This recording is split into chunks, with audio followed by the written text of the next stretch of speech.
Hello everybody, welcome back to another 2024 election prediction. In this video we have President Joe Biden up against Marco Rubio. So this scenario could happen if Rubio is chosen as Trump's VP. He's in the contenders list. So if Trump chooses him to be his VP and Trump just gets sick, because again he's old, he's 78, he could very well drop out if he gets too sick at some point or he gets too old, then Rubio could take over as the candidate for the Republicans. So that could occur. It could occur with Biden, with Harris becoming the nominee if he gets too sick and decides to drop out.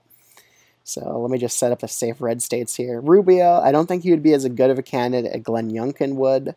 I think he would probably do slightly better than Trump would, just because he's a lot younger and his favorability rating would probably be a lot better than Trump's, which is on par with Joe Biden's favorability. So I think Rubio, being a much younger candidate, we would see a lot more independents go to him. And I think he would unite most of the Trump base. He's kind of stood by Trump a lot of these times. So let's just get right into it. Starting with Iowa, I would put this as a safe red state, and Florida as well. It's Rubio's home state. I think he would do better than Trump here.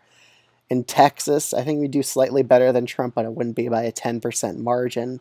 Ohio, I would probably put it as a safe red state. I think he would do a bit better with independents than Trump would in the state of Ohio.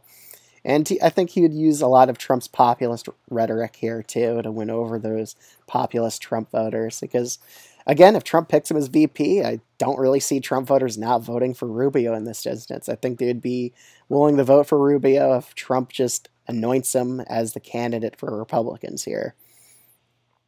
Moving on to North Carolina, I think you'd do a bit better than Trump here and win it by a likely R margin. Georgia, it would go down by a 4% margin. Rubio would win it by. Colorado would remain safe blue. Alaska safe red. Let's see here. I think New Mexico would probably go lean blue. I think Rubio could do well with Latino voters, considering his background. He is Latino himself. I think he would appeal well to them. In Arizona and Nevada, we would probably see Rubio do pretty well in both these states. Again, he does have a real pull with Latino voters. We saw it in Florida before. He's won a lot of them in the past in his Senate races. So he does have that appeal among them. Moving on to Virginia, I still think Biden would end up winning the state against him, but it would be a bit closer than a Trump v. Biden matchup, but it would still be lean blue overall.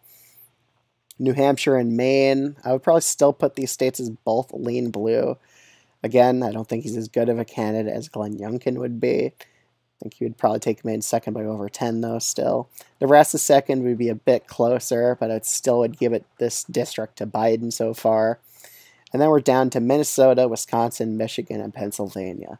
So Minnesota would still have this state going for Joe Biden because, again, I don't think Rubio would be good enough a candidate to really make the state like flip blue or even tilt blue or flip red or tilt red. But I would just probably keep this as a lean blue state. Wisconsin, Michigan, Pennsylvania. I think Michigan would still go blue in this scenario. I think Biden's incumbency advantage would be enough to hold him over here. However, Wisconsin and Pennsylvania would have these states narrowly going to Rubio here, resulting in a election victory for Marco Rubio in these states. He would win just enough independent voters, and him being a much younger candidate would probably help him out in the debates as well. I think that would probably help him win them.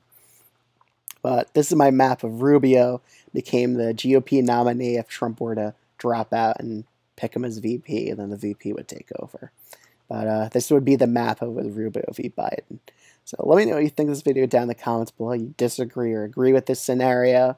And subscribe to the channel if you aren't already, especially if you enjoy political videos like this one. Other than that, thanks so much for watching, and I'll see you all in the next one. Bye.